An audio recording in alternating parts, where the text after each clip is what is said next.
Welcome, my brothers and sisters, to the Richard James Show on 17104, The Voice. Our Father, which art in heaven, hallowed be thy name. Thy kingdom come, thy will be done on earth as it is in heaven. Give us this day our daily bread, and forgive those folks that we need to forgive. Hey, another day. We're going to talk about this whole system of unity and love. They call it Pan-Africanism. A lot of people don't understand or don't know what Pan-Africanism is. That is the unity or the coming together of African people throughout the world. Take a look, see at what we have gone through as a people. We have suffered the worst form of slavery that mankind has ever known. You can strip a man and put him in bondage, but you also can take away his feeling of self-worth and who he is. And that's exactly what has happened intentionally in this country and in the world to Black people of African descent. One thing that Jesus said is to love thy neighbor as thyself. A new commandment I give unto thee, love thy neighbor as thyself. It's really critically important that we understand that we can live on this earth and disagree and yet not be disagreeable. Disagree, but yet not be just separate. We have a lot of things that we need to overcome. And one thing that has happened to us is the whole institution of slavery and exploitation. Africa was chopped up and cut up and divided among great white European powers. That's a fact. Our land, our resources, we were robbed of, and a feeling of hate has happened. Some of our leaders, many of our leaders were assassinated. The Reverend Dr. Martin Luther King, who was a man who believed in love, conscientious uh, demonstrations, conscientious objection. He believed in the philosophy of Mahatma Gandhi, the philosophy of Henry David Thoreau, the philosophy of the Reverend Dr. Martin Luther King. Pan-Africanism and bringing folks together is nothing in this world more important than that. We can talk about freedom because we speak with love. One thing I hate is that taking the lives of individuals has become commonplace. This country was bragging about the murder of Osama bin Laden. And we can understand individuals in this country hating this man. I'm not too fond of him myself, but I would have rather seen him go before the people, international uh, tribunal, and face charges in terms of his orchestrating death and destruction throughout the world than just killing. Whenever people seem to disagree with us, we want to kill them. And some of those are good people. Martin Luther King, the man who stood for love and nonviolence, was assassinated. And it's been speculated that possibly, folks were involved in his destruction. I don't know if that's true or not. I hope it's not true. But he was assassinated. Men like El Shabazz, Malcolm X, assassinated. And the sad thing is that it appears that maybe some of our government officials were, at minimum, aware of what was happening with him. And to have a black organization, an African American organization, that's advocating the murder and the killing of their own people is horrendous. How can we have unity? How can we have love? How can we work together? And if our answer to our problem is violence and killing each other, there's nothing more important on this earth than life itself and coming together as one. Coming together as one. We're going to deal with this whole thing of Pan-Africanism. Pan-African means pan to expand and to bring all folks into the fold. One of the individuals that really pushed for Pan-Africanism and unity was Kwame Nkrumah. I've mentioned him before. Kwame Nkrumah did his undergraduate work at Lincoln University here in Pennsylvania. He did his graduate work and got his graduate degree from the University of Pennsylvania, and he taught at the University of Pennsylvania. My father-in-law, William Hatchett, was a roommate with Kwame Nkrumah, and the guys got to be really good friends. And Kwame sometime would come down to Chester, Pennsylvania, where I grew up, which is not far from Lincoln University, and work during the summers. He wasn't a rich man at that point, but he saved enough money to continue his education and complete it. But he learned a lot of things, a lot of theories, in while he was in Pennsylvania. I love Nelson Mandela. Nelson Mandela was a wonderful, wonderful leader, and he effected change and revolution in South Africa. But when compared to Kwame Nkrumah, Nkrumah was on the world stage, and it's been suggested that he was assassinated. Don't know if that's true, but it's a real possibility. Let's lift up love and community uh, projects and programs and pulling each other together.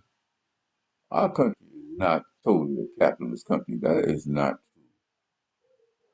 because if we were totally capitalist, then we wouldn't have Social Security. You hear me? Social Security is a system that affects each and every one of us in this country, created under the Franklin Delano Roosevelt administration. Public housing, public schools. Do you know that many people throughout the world have to pay to get an education, even at an elementary school level? That's the way it is in Africa. Here we have public schools, we have Social Security, we have public housing where you can, it was certain lower income people can go in and have public housing. That's that's just a fact. And we also have free enterprise along with the social programs to help the poor. Free enterprise. I believe very strongly in free enterprise and the ability of our folks to be able to make a living and work to do so. Free enterprise. So when you combine the two elements of, shall we say, social welfare, public housing, education, you even have public schools, you know, uh, community colleges in this country. You try to educate. This is not a bad place to be. That's why people are clamoring to try to get in to this country. They are trying to get into America to take advantage of the many, many opportunities that are presented to our people that you won't find anywhere else. Plus, it's just a beautiful country. I don't always have a lot of negative things to say. I'm concerned about things like slavery and racism, Ku Klux Klan, and all that kind of thing. But I also recognize the positive things within this country. The whole situation in which kids can get loans, student loans, in order to be able to go to college and finish their education. Really, really, really, really important. A lot of good things are happening. And we spread it throughout the world. In spite of the idiocy and absurdity of some people who didn't believe this virus exists, it exists. And one country that sent out medicine to different parts of the world was the United States of America. So I think that we should be open-minded, realistic, know when there's been issues. I think that Patriot Act is one of the things we need to look at, but also to respect and lift up our own country, our own people. And one thing I love about this country is the multiplicity of different ethnic groups, whether it be Spanish, Puerto Rican, Asian, Korean, uh, all of us should be able to live together in peace and in harmony. I extend myself, I extend a desire for people to come together. Pan Africanism is a wonderful, wonderful thing. Let's take a look at what Kwame Nkrumah had to say about Pan Africanism and people coming together. Look at the video that he created. Welcome to the Great African Leadership Series, where we feature great inspirational speeches and quotes from African leaders. Fellow freedom fighters, comrades and friends, it is my great pleasure to welcome you to Accra and to this conference of African freedom fighters and supporters of the growing movement for Africa's liberation and unity. It is good for our cause to have a periodic meeting of this kind to examine our position in the great struggle to rid Africa completely and forever of imperialism and its handmaidens, colonialism and neocolonialism.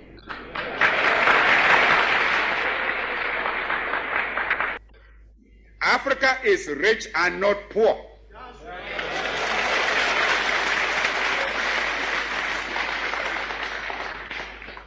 As the great wealth that has been taken out of our continent over 5 centuries of the spoliation and extortion very well proves. Africa has immense actual and potential wealth: gold, diamond, copper, manganese, bauxite, iron ore, uranium, asbestos, chrome, cobalt, a host of other minerals.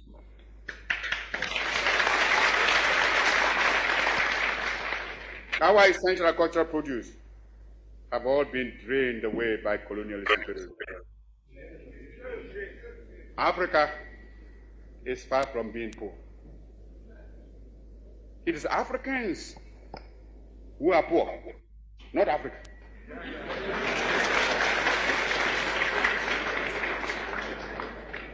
And they are poor because of the uncounted profit that has been made out of the exploitation of their labor and their lands. If we are being baited to enter a European community, we must have something that community needs, and needs badly, when it pretends to offer a bonus by way of aid. When Greeks come bearing grapes, should we not look them well in the mouth? If I may mix my metaphor. But I'm sure you get my meaning. I raise this point so that it will stay in your minds when you may be tempted by the seductive promises of new colonialism to forget the real character of colonialist imperialism and be persuaded away from your own true interests and those of Africa. For today, we must each see ourselves as part of Africa in order that we may face colonialist imperialism and its new form, neocolonialism, on a continent-wide front. For unity must be the keynote of our actions. Our enemies are many, and they stand ready to pounce upon and exploit our very weakness. They tell us that this particular person or that particular country has greater or more favorable potentialities than the other. They do not tell us that we should unite, that we are all as good as we are able to make ourselves once we are free. Remember, always, that you have 4 stages to make. First, the attainment of freedom and independence. Secondly, the consolidation of that freedom and independence. Thirdly, the creation of unity and community between the free African states. Fourth, the economic and social reconstruction of Africa. This requires some plain speaking. And for the sake of Africa, let us speak plainly.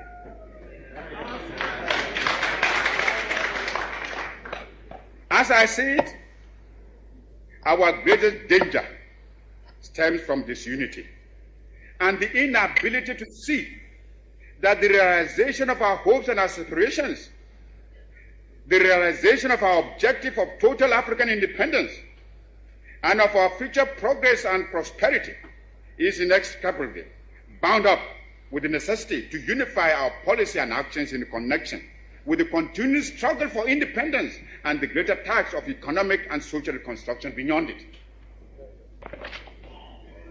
We must therefore face the issue of African unity now, for only unity will make the artificial boundaries and regional demarcations imposed by colonialism obsolete and superfluous. African unity will thus provide an effective remedy for border disputes and internecine troubles. In a united Africa, there could be no frontier claims between Ethiopia and Somalia, or between Zanzibar and Kenya, Guinea or Liberia, or between Ghana, Togoland, and the Ivory Coast. Because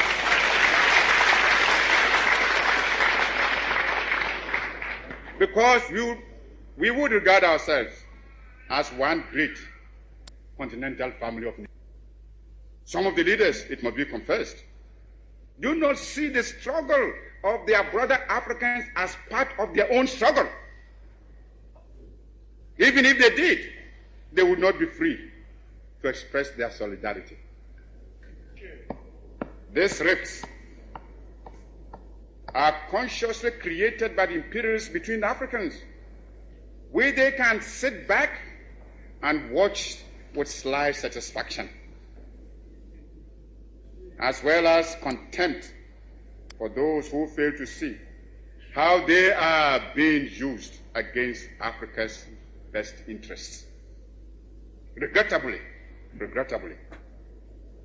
Those states include some who were among the freedom fighters of yesterday and who haven't won their independence, are willing to drop it for some token aid, and thereby deny to those still struggling for freedom even their moral support. Here is a phenomenon against which all African freedom fighters must be on their guard and resist to the utmost. Even though I appreciate the difficulties facing us, I must admit, I find it strange to watch some of us returning willingly to the colonialist fold. This time, they don't even have the excuse of being forced to subject themselves to foreign domination. It makes one wonder, why so much effort and sacrifice and so many lives were given up to the achievement of independence in the first place, if it can only be so quickly and easily surrendered. We must begin to build immediately our own continental common market. For it is easy for anyone who studies the common market organization closely to realize that the common market is aimed at harnessing the African countries to satisfy the profit lust of the imperialist bloc and to prevent us from following an independent neutralist policy.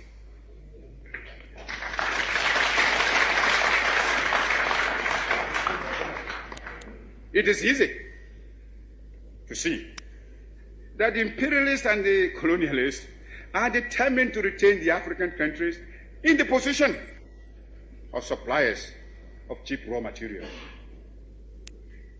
If we do not resist this threat, and if we throw in our lot with the common market, we shall doom the economy of Africa to a state of perpetual subjection to the economy of Western Europe. This will, of course, hinder the industrialization of our young African states.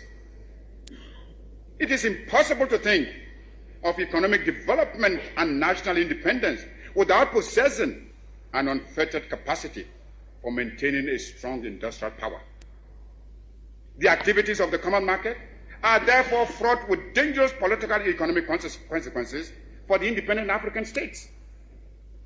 The organization constitutes an attempt to replace the old system of colonial exploitation by a new system of collective colonialism, which will be stronger and more dangerous than the old evils we are striving to liquidate from our continent. This is another reason why we should come together in a unified African economic plan, which, operating on a continental scale, can make a solid attack on the imperialist domination in Africa.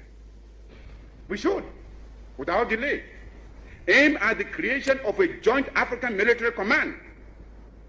There is little wisdom in our present separate effort to build up and maintain defense forces, which, in any case, would be ineffective in a major world conflict. If we examine this problem realistically, we would ask, which single African state could protect itself against an imperialist aggressor? And how much more difficult this would be when some states are allowing the imperialists to maintain bases on their territories. I have already referred to the military forces which South Africa is raising and the danger it poses for the new African states and the struggle of those still in chains. Only our unity can provide us with anything like adequate protection. Those problems can best be met within a unified Africa, and it should be possible in the higher reaches of our endeavor to devise a constitutional structure which will secure the objectives I have outlined, and yet preserve the sovereignty of each of the countries joining the Union. Countries within the Union will naturally maintain their own constitutions continue to use their own national emblems and national anthems and other symbols and paraphernalia of sovereignty. Regional associations and territorial groupings can only be other forms of balkanization unless they are conceived within the framework of a continental union. There are existing models which we can modify or adapt to our pattern. The United States of America, the Soviet Union, India and China have proved the efficacy of unions embracing large stretches of land and population.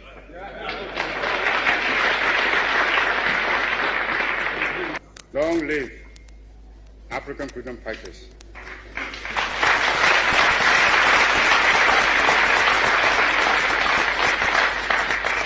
Long live African independence.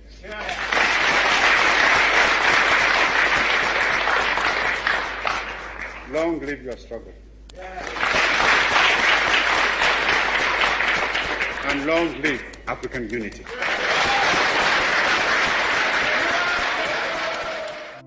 Share this video. Long live Pan-Africanism. Long live freedom, justice, and equality. We've got to pull people together. And Nkrumah was a voice crying in the wilderness, a voice for freedom, for justice and equality. Eventually was forced out of his own country and had to go to a neighboring country at the end of his tenure, in the end of his life. It was a sad thing, a real sad thing, the way this man, this great man, was treated. But we love Nkrumah. We love Pan-Africanism. We love putting people together. We love the idea, of building up our resources, our arm, and not only our military, but our economy. We want to build up our economy, create businesses. Some of this is happening. Many countries in Africa are developing their infrastructure. I understand in Ghana they've developed an automobile of their own. A lot of things are going on. Some of my close African friends whom I love dearly uh, are here, but they're working and building homes back in Africa with the intent of leaving this country one day and going back home.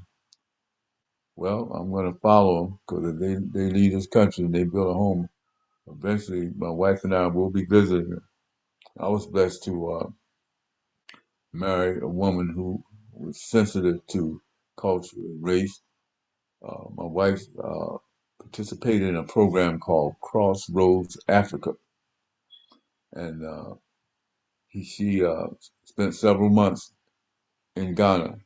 Also, she went to Upper Volta and some other places, but she was there in Volta, and she spent time in Africa. Educated woman, a loving, caring mother, grandmother, and we need to do more programs like that. One program that was created by John Fitzgerald Kennedy was the Peace Corps, and which members of our, shall we say, citizens of our nation went over and worked with the indigenous people uh, to get water, build houses, just to do things that they can do, and to help them to help themselves. Um, Make no mistake, though, Africans are not ignorant. In fact, some of the most brilliant and intelligent individuals I know are of African descent, extremely intelligent. And most Africans I know, I don't know an African that speaks under at least 2 to 3 different languages. I mean, they speak Spanish, they speak English, they speak Wolof, Mandingo, all different languages, and they're able to study, and go to foreign countries and have to learn the language of that country in order to be able to get a good quality education. Thank God for Mother Africa. Thank God for the world that we live in, the human world that we live in.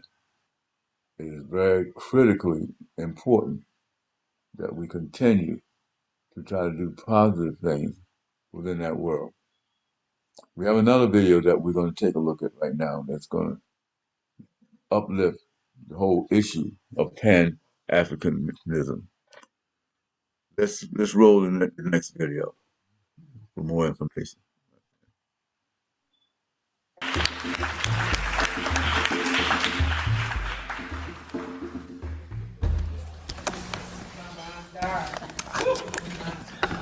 First, hotel. For those who may not know, hotep is an ancient African word. It comes out of Kemet, Egypt, as we know today, but it translates to say peace. So we all come together here today in the spirit of peace. Is that right? Yes. Now, oh, come on, now, y'all. I know that's tight. Yeah.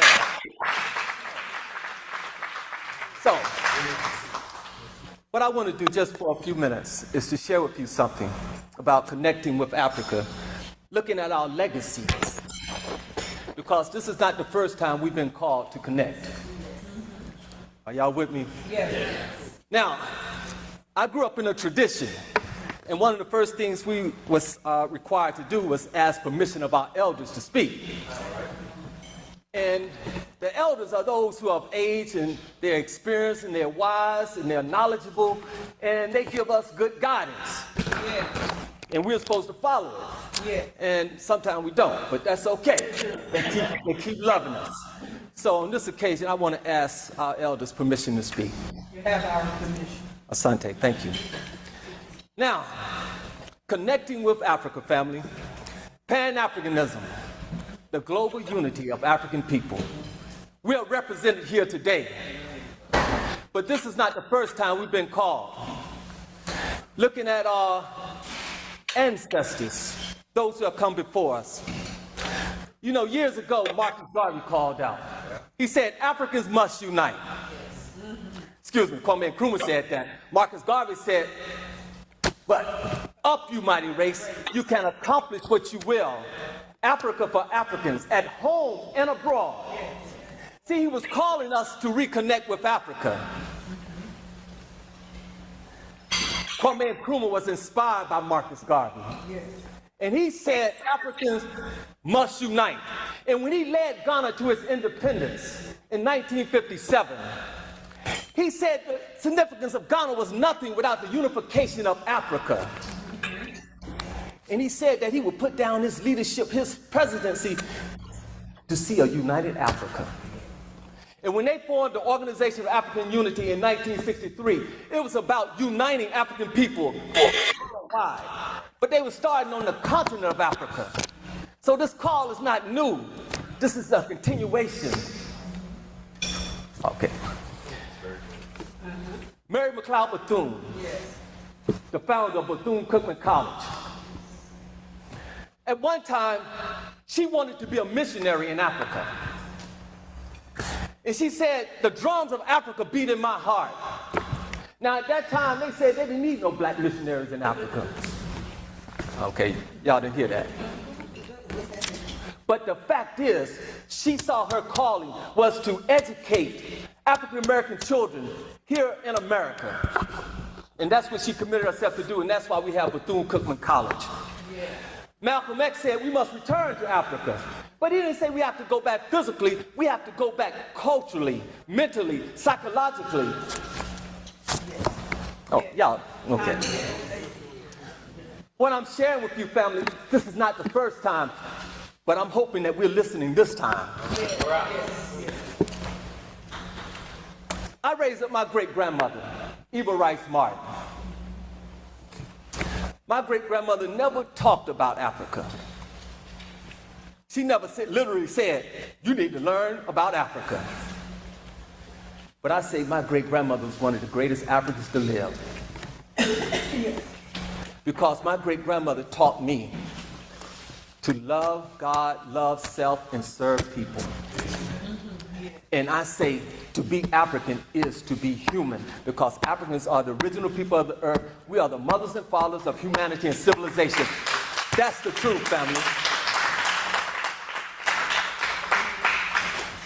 So, we raise up our ancestors, because when we talk about our ancestors, we really are talking about ourselves. We're an extension of our ancestors. When we raise them up, we're raising up the best of our ancestors, but the best in us.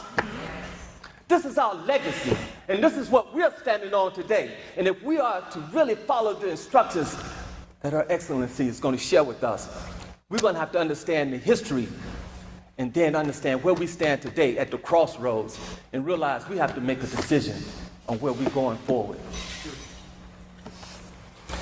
Finally, I just want to say, last week we had the Pan-African Cultural Festival.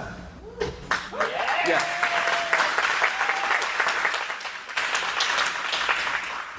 And it was the 4th Pan-African Cultural Festival. We had representation from Nigeria, from Ghana, from Cameroon, from Congo, from Barbados, from all over. We had African representation. And we celebrated our rich cultural heritage. But we also had a very serious dialogue in the Pan-African conversation. And we talked about getting past the illusion so we can get to the reality of who we are as a people. And when we sat down, we had this conversation, we started to understand that that's me. I'm talking to myself, because we're all connected here. And when we had that conversation, it started to open up a pathway for us to learn to respect each other, to love each other, hopefully, and ultimately to work together to build a greater future. Family, today is just another step towards that greater future for us. We must unite. We must come together. We must reconnect with Africa. And we must build greatness, because we come from greatness. Good afternoon, everyone. What a wonderful day. We are very honored to welcome Her Excellency Dr. Aikana Chihombori Kwa, African Union Ambassador to the United States. It is truly an honor to have you in our city. Thank you, Yadi leaders, Matt Marketing, ACU Public Relations, for the support for this historic visit from the Ambassador.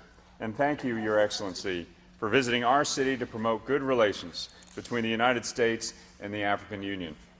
We look forward to hearing about the African Diaspora Investment Fund, the Wakanda One Project, and other initiatives spearheaded by the African Union for the betterment of the whole continent. Your lifelong commitment to improving healthcare systems and promoting women's rights around the globe is nothing short of inspiring. This event is a great opportunity for us to express what our San Antonio values are, and their international values, their global values, and their values of compassion and understanding. It's also a great opportunity to inform and activate our own African diaspora at the local level to exchange global development. And Tommy spoke quite a bit about the great exchange and the DNA of San Antonio, which is quite continental.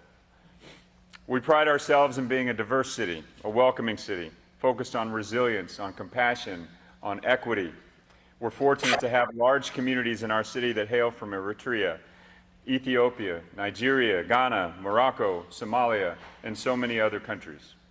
Our city is home to many African transplants that are the leaders of our economy and our small business community, medical, legal, tech fields, as well as prominent African American business leaders.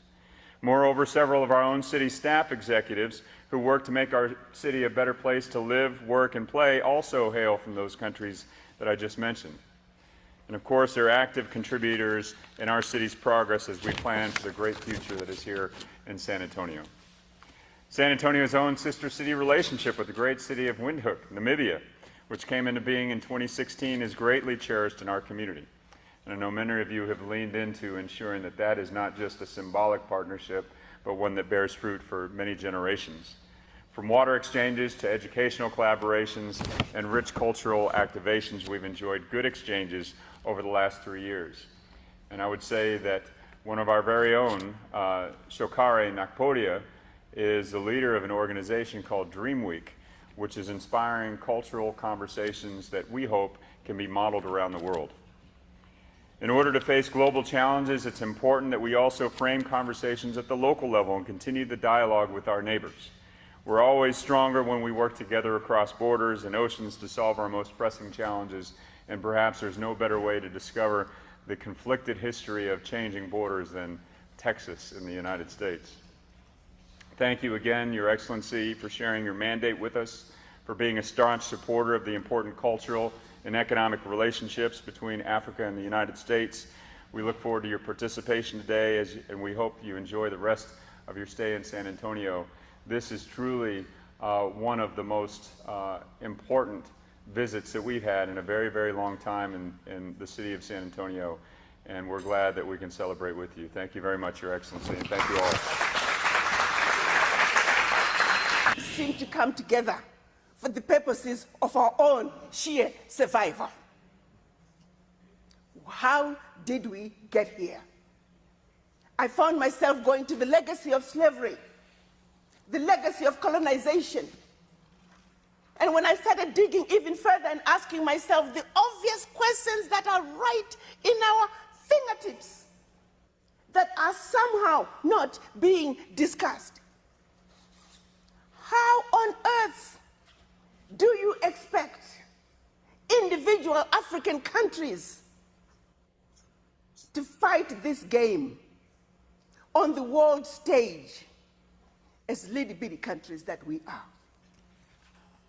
And why are we these little-bitty countries that we are? With my own personal understanding of my history, I do know, coming from Southern Africa, I am from some very powerful kingdoms. That was before Rhodesia.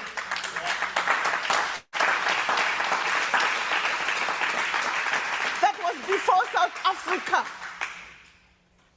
We were powerful kingdoms. That's who they knew us to be.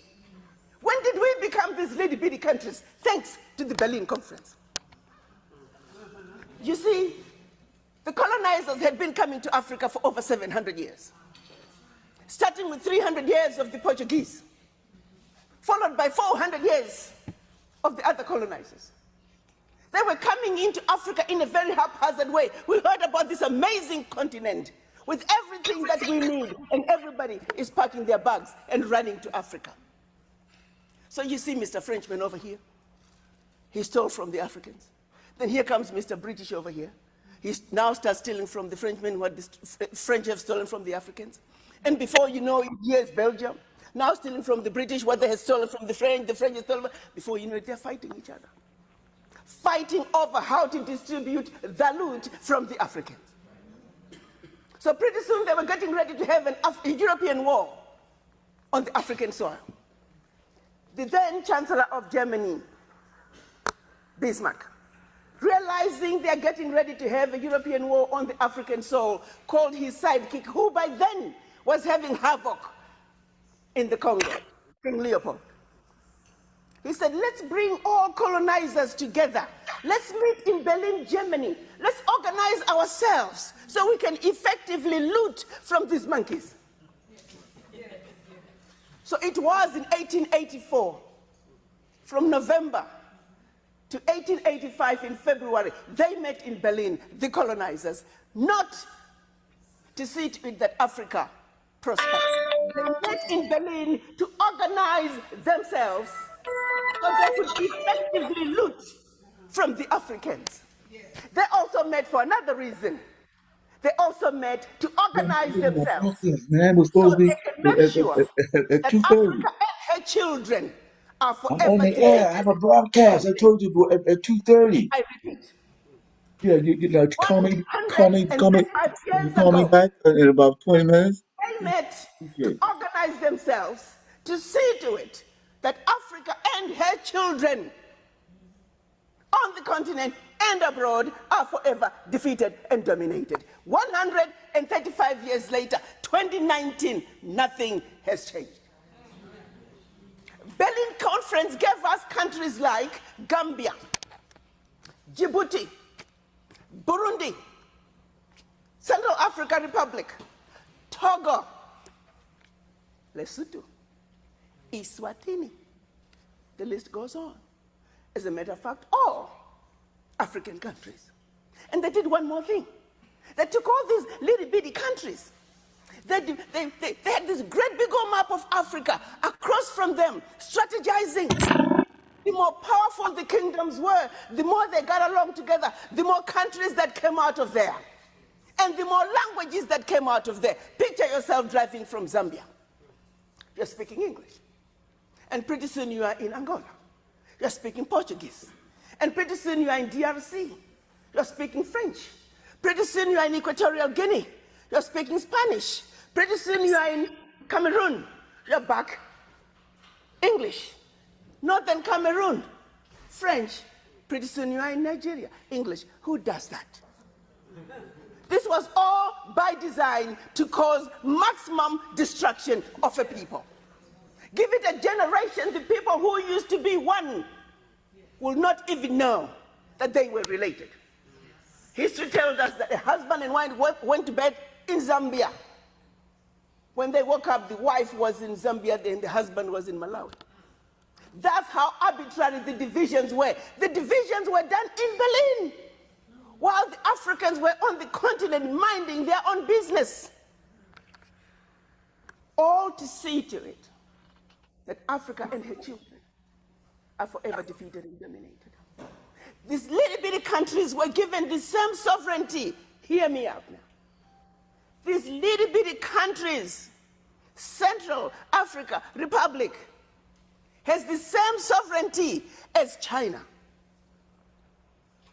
Gabon, 1.5 million people, has the same sovereignty as China, as India, as the European Union. Even the Europeans realize, as France, as Britain, as Germany, they are not powerful enough. So they came together and became the European Union. But the little bitty African countries, you stay. And I often say, if this world was to be a boxing game, even in boxing, the boxers understand that heavyweights belong to the heavyweights, the middleweights with the middleweights, the lightweights with the lightweights, and the wannabes like my sons here, they need to belong over there, out there, yonder. You don't take a wannabe boxer and throw them in with a heavyweight boxer. It's like taking my poor husband and throwing him in with Muhammad Ali. You don't do that. It's just not done. But that's exactly what they're doing to Africa. How do you take Gabon with 1.5 million people, my fellow brothers and sisters, and throw Gabon, 1.5 million, into the same boxing ring with China, 1.3 billion? And you call that parity? And when Gabon gets his rear end kicked, and the world is like, what's wrong with you, Gabon? How did you allow China to beat you up? And nobody even goes past that. Gets even better. So it wasn't bad enough that we chopped up Africa into the tiny little countries that can never make it on their own. And should they even try to make it like Africans always do, we are easy to destabilize. We're small economies. It doesn't take much to knock us down. Well, when they were quote unquote, and I'm going to do this in quotation mark, leaving Africa between 1958 and 1961, France did something absolutely horrible. France made the Francophone African countries, and I don't even want to use that terminology, but I only use it for the purposes of conversation. The 14 countries which were formally, but still colonized by the French, they were forced to sign a document that they called the Pact for the Continuation of Colonization. You heard me. The Pact for the continuation of colonization. If you want your independence, you must sign this. Guinea, Secretary said absolutely not. Mali said absolutely not. France, pack your bags and go on back home. France could not believe it. Could not understand that an African country, these monkeys, do not want to be affiliated to France. They said, we will show you. So history tells us France went into those two countries, took everything that they thought they had brought to those two countries, including the last teaspoon and chair, proceeded to pour concrete into the sewage pipes, completely devastating the two economies. The then newly appointed president of Ghana, Kwame Nkrumah, in his efforts to rescue these two economies, created the first ever union of any African states, Ghana, Guinea, and Mali. But what that did was it made the other African countries realize that if they go against France, this was the fate that was waiting them. So what do? Wait the paper. And they signed. What did the pact say? One. The pact said, you monkeys, you don't know how to manage your money.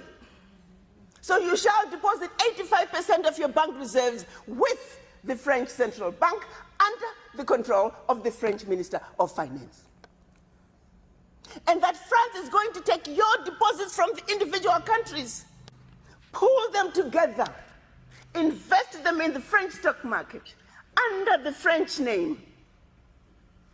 And you, monkeys, you may or may not know the returns. Latest figures are showing this is still going on since 1958. France today is collecting out of Africa over $500 billion before investing. And when they finish investing this money, for every 14 billion out of Africa, they're recognizing over 300 billion. Now do the math. So when it's actually said and done, France is taking out of Africa trillions of dollars every year, and we, the poor Africans, are gladly giving it to France. And the same France has the audacity to look at us and call us poor people. 1958. They went further with the pact. You say, we will also print your own money. We will print your money for you. They instituted what they were calling the CFA, special currency for the African countries, and that only France can print that money for you. They went on to say all the contracts, large contracts, public and private, French companies have the first right of refusal. All your minerals discovered, yet to be discovered, France has the first right of refusal. Now, my brothers and sisters, if one of you was to wake up one morning and you're president of one of those countries, and your chief of staff walks in the first day and starts reading you out the do's and don'ts as stipulated by the Pact for the Continuation of Colonization, what power do you have? None.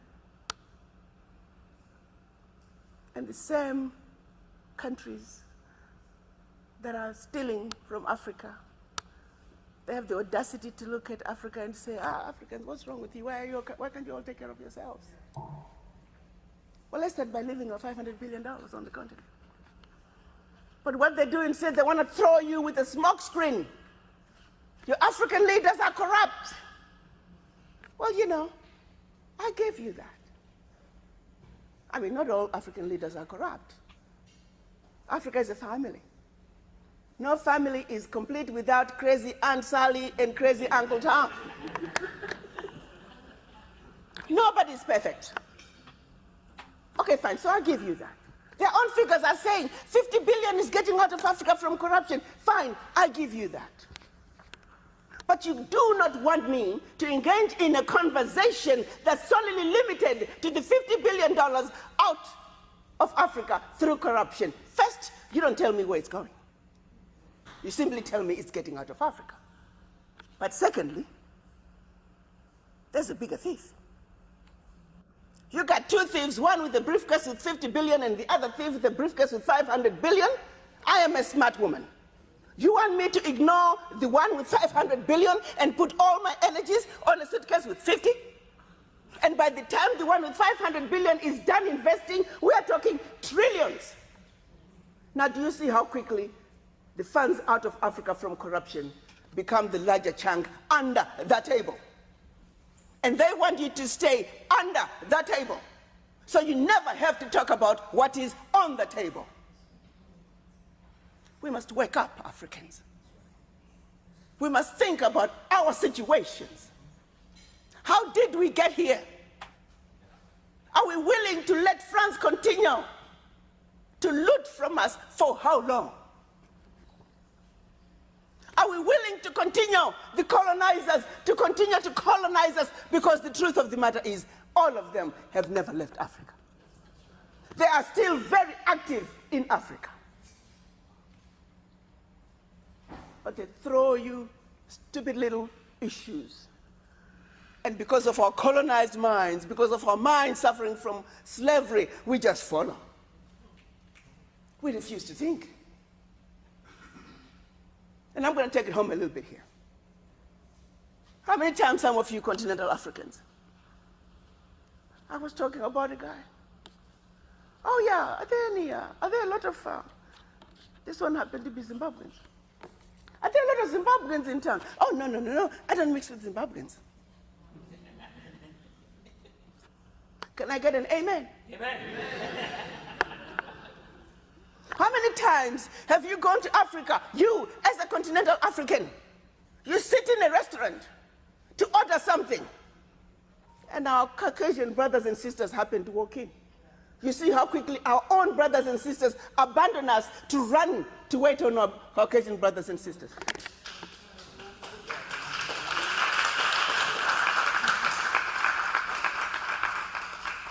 So yes, we have issues with France. Yes, we have issues with the former colonizers. But also, yes, we have issues of the mind.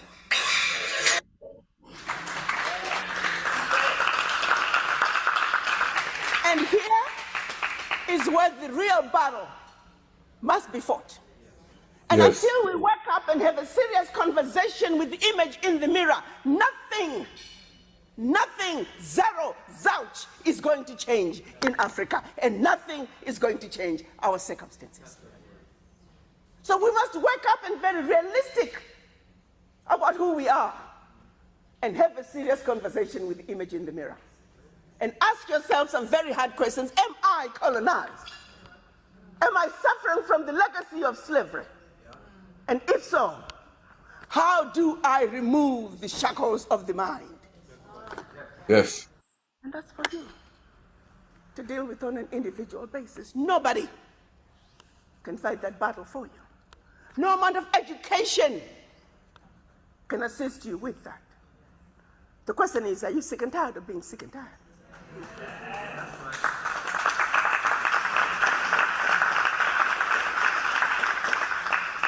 1963, our Pan-African leaders came together to undo the boundaries imposed upon us by the Berlin Conference. Sadly, when they went to Addis Ababa, Ethiopia, they were divided. We had the Casablanca group, who were the Pan-Africanists and said, Africa for the Africans, African Union now. That was Ghana, Guinea, Mali, Egypt, Morocco, Algeria, and Tunisia. The rest of the 25 other countries, they were the nationalists. They said, let's go slow. So they won. We often say in 1963, We're coming down to the end of the show. That was a brilliant, brilliant presentation the ambassador was giving. I see it every day at my business. I'm at a farmer's market, and I would say 60% of the blacks come in and out of that store and don't come over to my stand. I have a big, huge sign that says African Paradise. I have clothing, statues, walls, all kinds of things, and they avoid us. This is a description of what I have. You can see, and the majority of the blacks that come in there ignore and just walk past, or come back and say they're gonna buy something, and I have to go to ATM or whatever, and they leave and they never come back again. It's a battle of the mind. We can't blame everything on the so-called colonialists. You can talk about the French, the British, but we have to look at ourselves. I have friends that even come by and then say, hey, I just come by to say hi, I'm not going to buy anything. Hi, and then they'll say, we got to support black businesses. Saying hi and don't buy, the wrong kind of guy. We need to support each other, and we got to support each other in every kind of way. Appreciate you tuning in every week. We try to put something on the show that's meaningful, that will touch you. Remember, every week the Richard James show will come on, and we'll try to have something positive. Remember, the battle starts within ourselves. We can't blame other people for the things that we're doing to ourselves. We got to uplift our mind. Again, we want to thank the 17104, the owners and the station manager and the people that helped put the show together and arrange that, not just this show, but a number of very positive shows with positive information. Tune in to the number of shows that comes on 17104. Hey, you got to learn something? Well, be blessed, and much love to you and your family. We got to learn how to love each other. God bless. So long. Take care.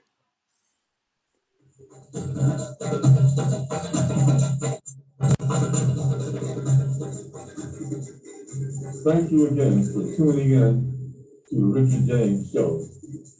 Our African and our African American programs are set up to educate you on what's going on in this world.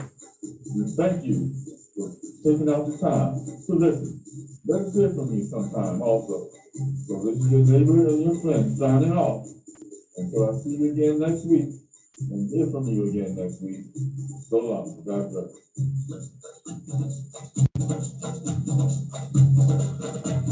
bless.